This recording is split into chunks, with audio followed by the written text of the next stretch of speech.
बॉम्बे विश्वविद्यालय से स्थानांतरण की उपाधि प्राप्त की और आगे की पढ़ाई अमेरिका के कोलंबिया विश्वविद्यालय और लंदन स्कूल ऑफ इकोनॉमिक्स है।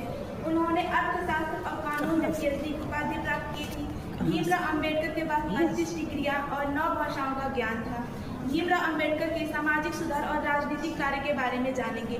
डॉक्टर अम्बेडकर ने दलितों के अधिकार के लिए आवाज उठाई और उन्होंने सामाजिक न्याय दिलाने के लिए संघर्ष किया। उन्होंने 1924 में दलित वर्ग के कल्याण के लिए संघर्ष किया। उन्होंने स्वतंत्र भारत के संविधान के प्रारूप में महत्वपूर्ण भूमिका निभाई और 1950 में भारतीय संविधान के ड्राफ्टिंग कमेटी के अध्यक्ष बनाए गए। डॉक्टर अम्बेडकर द्वारा संविधान में शामिल किए गए बहुत महत्वपूर्ण प्रावधान समानता। संविधान में सभी नागरिकों के लिए समान अधिकार और अवसर मिलना चाहिए। उनकी जाति, धर्म, लिंग या समाज की स्थिति कुछ भी नहीं।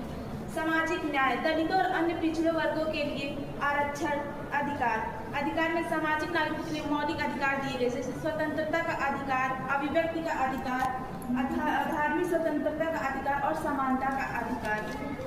धर्मनिरपेक्षता मतलब राज्य में कोई धर्म नहीं होगा, सभी धर्म को एक समान अधिकार मिलेगा। अम्बेडकर जी के विरासत क्या थे, मतलब उन्होंने क्या क्या किया। जैसे कि डॉक्टर अम्बेडकर जी को भारत संविधान के जनक के रूप में जाना जाता है। उनके प्रयासों ने भारत में सामाजिक न्याय और समानता की दिशा में महत्वपूर्ण योगदान दिया है। वे हमेशा दलितों और अछूतों के लिए ही नहीं बल्कि इंसानियत और महिलाओं के लिए भी संघर्ष कर रहे थे। उन्होंने अपनी सहनशीलता और दृढ़ संकल्प शक्ति से कामयाबी के उस शिखर को छू लिया जिसे कोई नहीं छू। उन्होंने जीवन भर छुआछूत, जातिवाद और सामाजिक असमानता के विरुद्ध संघर्ष किया। वे हमारे संविधान के मुख्य शिल्पकार थे और उन्होंने हमेशा शिक्षा, समानता और अधिकारों की बात की। उनका यह कथन बहुत प्रसिद्ध है, जो अपने अधिकारों से वंचित है वो समाज से भी वंचित हो जाता है। आज भी उनके विचार हमें एक न्यायपूर्ण और समता मुक्त समाज की दिशा में आगे बढ़ने की निर्देश देते हैं। डॉक्टर अम्बेडकर जी ने हमें यह सिखाया कि शिक्षा, संघर्ष और संगठन के बल पर कोई भी व्यक्ति समाज में बदलाव ला सकता है।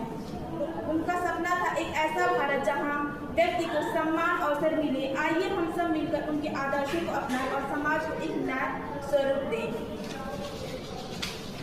2025 का मोटिव है ज्ञान ही जीवन का आधार है। Thank you.